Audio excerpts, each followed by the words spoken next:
All right, ladies and gentlemen, the rubric is actually in the course documents. It's also attached to the assignment. So let's go up here to the assignments. I'll show you where the rubric is.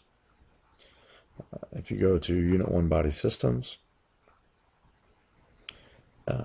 instruction for concept paper, and then the informative rubric is here. This will be the same rubric that's used for all of these. Remember, looking for statement of the purpose and focus. Most everybody did a nice job on this section. Organization and sentence fluency.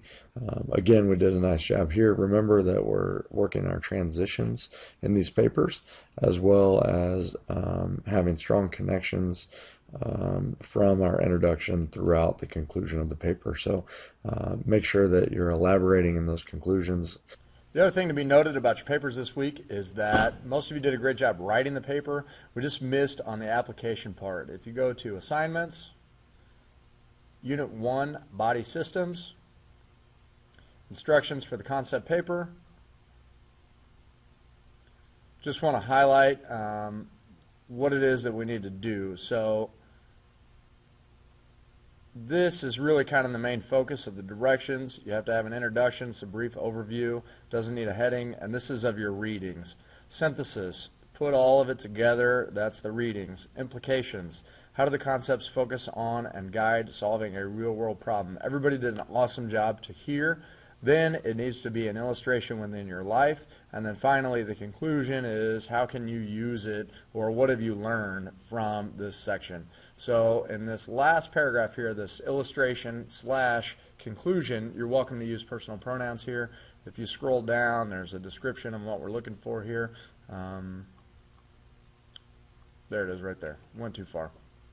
Illustration of examples in your life, clear and accurate description of how the topics discussed in the paper can be applied to your life, and then reflective comments regarding the topic problem, what was learned in the paper writing process. If you have any questions, again, hit the general discussion link, and I will be looking forward to seeing your discussions and papers this week. Good luck. The next thing is that the elaboration of evidence. A couple notes about that. One is that several of you did a works cited page on your weekly concept paper. You actually don't need to do this on your concept papers. The thing I want to focus on for each week is those parenthetical citations. So at the end of a summary or a quote, you want to put parentheses around the author's last name or the name of the site, whatever it is that comes first for your work citation. And then you also want to, I didn't do this on mine for my weekly concept paper, but for your final you want to include the paragraph that the information occurs on the website, and then the period will be outside of the parentheses. If you do not have this, you cannot get full credit here. The language in those first few paragraphs, let's try and write academically. Even in our weekly concept papers, let's eliminate personal pronouns and contractions. As you get into the actual application, you want to talk about your life, so obviously personal pronouns will be acceptable there. Finally, everybody did a nice job on conventions.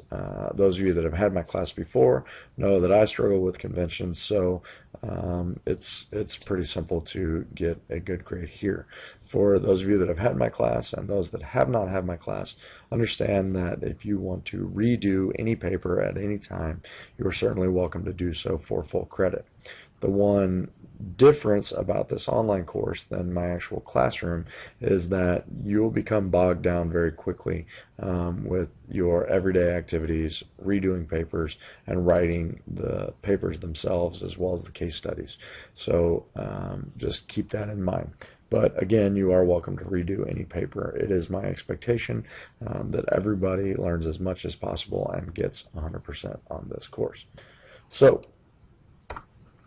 let's get out of here and let's go to the discussion board.